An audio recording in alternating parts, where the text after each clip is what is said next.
الذي دعا الناس من عبادة الأوثان إلى عبادة الرحمن. أما بعد فأعوذ بالله من الشيطان الرجيم. بسم الله الرحمن الرحيم. يا أيها النبي قل لأزواجك وبناتك ونساء المؤمنين يدنين عليهن من جلابيبهن ذلك أدنى أن يعرفن فلا يؤذين وكان الله غفورا رحيما. وعن عبد الله بن مسعود رضي الله تعالى عنه قال رسول الله صلى الله عليه وسلم المرأة عورة فإذا خرجت استشرفها الشيطان وهي ما تكون أقرب من ربها إذا هي في قعر بيتها أو كما قال عليه الصلاة والسلام. اللهم صل على محمد وعلى آل محمد كما صليت على إبراهيم وعلى آل إبراهيم إنك حميد مجيد. اللهم بارك على محمد وعلى آل محمد كما باركت على إبراهيم وعلى آل إبراهيم إنك حميد مجيد.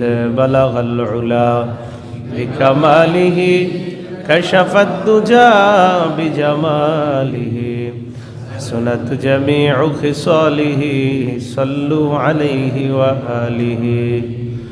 سبحانك لا علم لنا إلا ما علمتنا إنك أنت العليم الحكيم. আল্লাহ পাক রব্বুল আলামিনের দরবারে লাখো কোটি শুকরিয়া, আল্লাহ আমাদেরকে জুমার সালাত আদায় করার জন্য মসজিদে উপস্থিত হওয়ার তৌফিক দান করেছেন বলি আলহামদুলিল্লাহ। আমরা গত সপ্তাহে আলোচনা করেছিলাম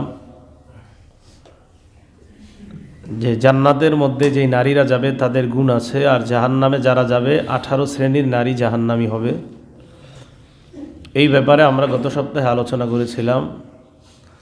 এই সমস্ত খারাপ গুণগুলো থেকে যেন আমাদের মা বোনদেরকে আল্লাহ হেফাজত করেন বলে আমিন। এবং প্রত্যেকের বিবি আছে যাদের, তাদের সকলকে যেন আল্লাহ নেককার বানিয়ে দেন।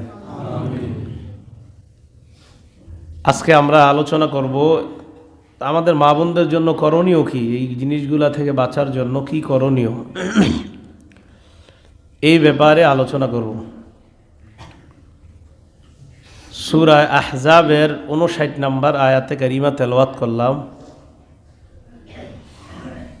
এই আয়াতে আল্লাহ পাক রব্বুল আলামিন রাসূল করিম সাল্লাল্লাহু আলাইহি ওয়াসাল্লামকে লক্ষ্য করে নারীদের জন্য কিছু দিক নির্দেশনা দিয়েছেন, যেন নবী নারীদেরকে জানিয়ে দেয়, হুকুম করে। আল্লাহ বলেন, ইয়া আইয়ুহান নাবিয়্যু, হে নবী, কুল লি আজওয়াজিকা, আপনি আপনার বিবিদেরকে বলে দেন, ওয়া বানাতিকা, আপনার মেয়েদেরকে বলেন, ওয়া নিসাইল মুমিনিন, ঈমানদারদের নারীদেরকে বলেন, ঈমানদারদের বিবি তাদেরকে বলেন, ইউদনিনা আলাইহিন্না মিন জালাবিবিহিন্না, তারা যেন তাদের চাদরের কিয়দাংশ তাদের উপরে তারা ঢেলে দেয়। জালাবিবিহিন্না বললেন আল্লাহ পাক রব্বুল আলামিন, তো উপরে রাখে যেন চাদরের কিয়দাংশ। জালাবিব শব্দটা জিলবাব শব্দের বহুবচন। জিলবাব বলা হয় আর রিদা উফাউকাল খিমার, নারীরা যে ওড়না ব্যবহার করে এটার উপরে অতিরিক্ত চাদর ব্যবহার করা, যেটা বর্তমানে বোরকা হিসাবে ব্যবহার করে, এটাকে বলা হয় জিলবাব। তা আল্লাহ তাআলা বলেন জালিকা আদনা আইয়ুরফনা